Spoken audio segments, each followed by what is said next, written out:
Hi everybody. I wanted to make another video today.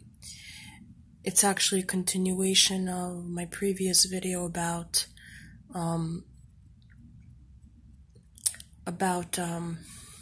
was I gonna say? I'm drawing a blank. It was my previous video was about Vendetta. There we go. And I discussed the only really acceptable vendetta to carry within yourself is the push to become the best version of yourself, and how that strategy is much more effective in the long run, as opposed to confronting narcissists, trying to fight with them, even trying to warn people about them, because we all know that in most social contexts, warning people about them does not work, because they're very crafty at manipulation. And so the extreme effort of energy and time and banging your head against the wall because people don't believe you is really not worth it, in my opinion. There are some exceptions. For example, if you see that a person is ready to accept that the person may be a narcissist, then maybe you can just push them over that edge and convince them of that. But unless people are truly willing to listen, you're not going to reach them. And I was actually very surprised by the reaction to my last video. It was very positive, and I thought that it wouldn't be positive, because I know that for a lot of people that have gone through narcissistic relationships, there is a fear of moving forward. There is a fear that if you move forward somehow, this experience was in vain, or this experience is not properly analyzed. There's a fear that you're going to meet another narcissist if you don't know everything about them, and so on and so forth. But I feel that there is a period of time where it's really important to analyze narcissism. It's very important to learn the signs of narcissism. But at some point, you will get into kind of like a situation where you feel that your life has been stalled by talking about this, by obsessing over it, by rethinking this, by rehashing this constantly. And the reason why I think that people get into this kind of stall, if you think about it in terms of an aircraft stall, it's like you're going, and then all of a sudden your life is like hovering over here, and you're going around in a circle, discussing narcissism, rehashing it, talking with other people, and all of this is very good and valuable, and it brings about a certain amount of wisdom. I truly feel that because of this experience, I have become a wiser person. People that have gone through this experience have become wiser people, because you have this knowledge of the nature of evil, how evil looks, how evil walks, how evil talks.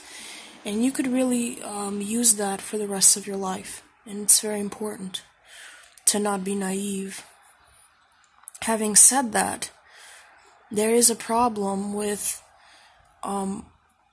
continually fixating on this to the point where you can't concentrate on other areas of your life. And that's when the stall happens.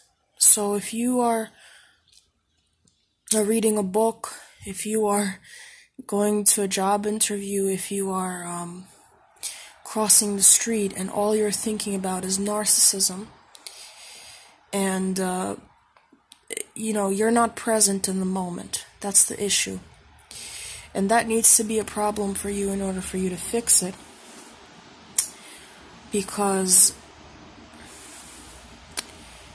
that's not life, guys. It's not life to constantly think about these people.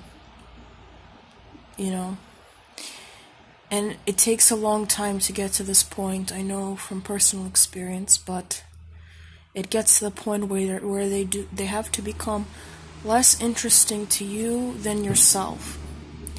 Yourself needs to become a more interesting topic of conversation, even when you are thinking about yourself and about your day. You have to be more concerned about yourself and even the people that are not narcissistic around you, in order for this experience to really be worthwhile. And that's what I mean about Vendetta, because these people hate it when other people are positive. They hate it when other people are conscientious. They hate it when other people are focused on other people. They hate it when other people are focused on themselves.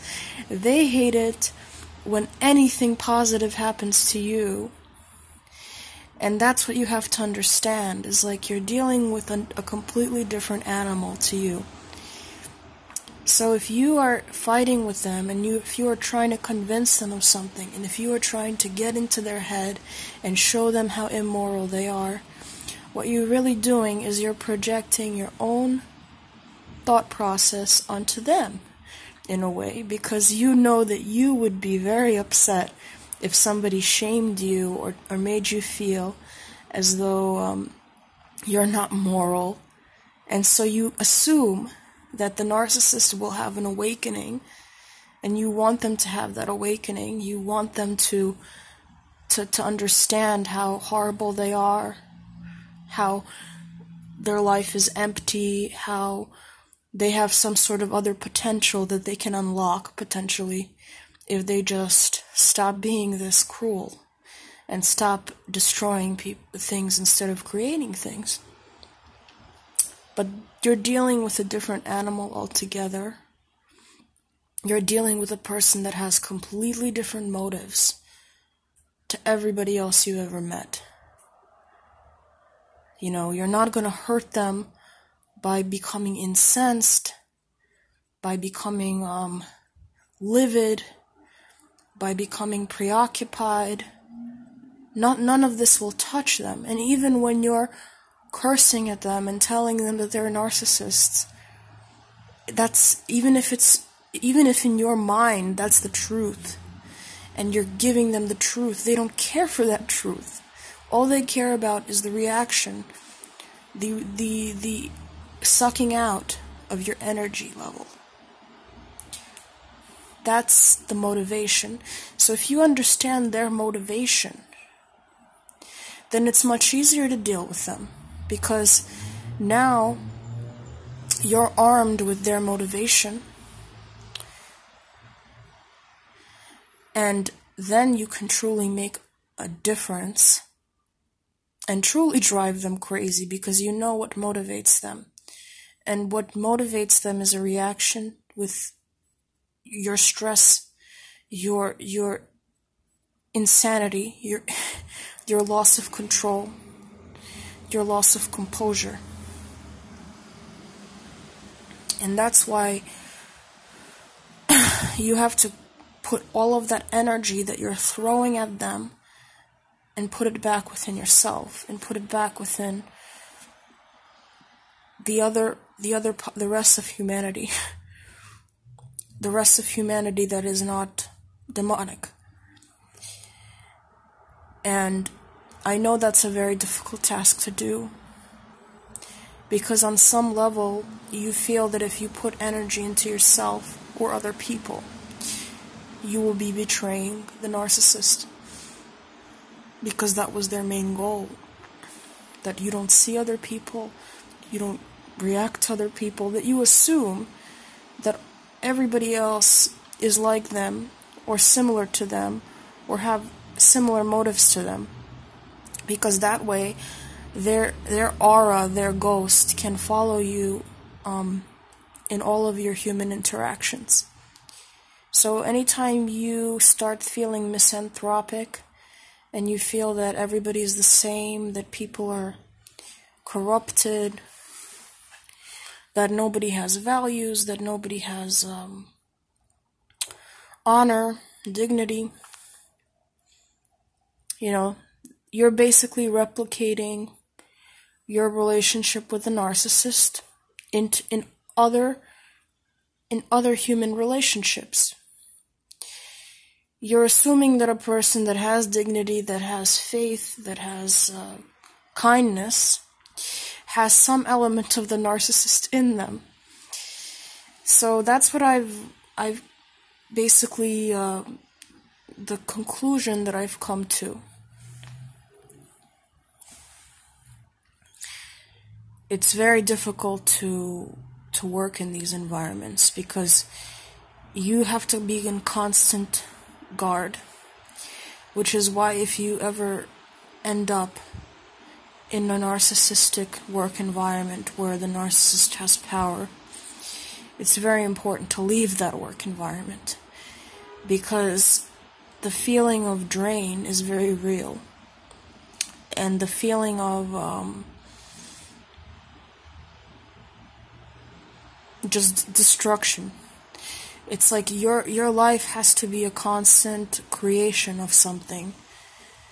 And when people feel empowered to change their lives, to bring about some sort of positive good in the world, then they can move mountains. They can really move mountains. But if they feel as though everything they do is in vain, which is what the narcissist tries to make you feel, then you're in a stall in your life, always. And so I really suggest for people that are sort of at the point where they're beyond realization and beyond analysis, and they just want to know how they're going to create traction in their lives in the future, just start with the problems that you can resolve.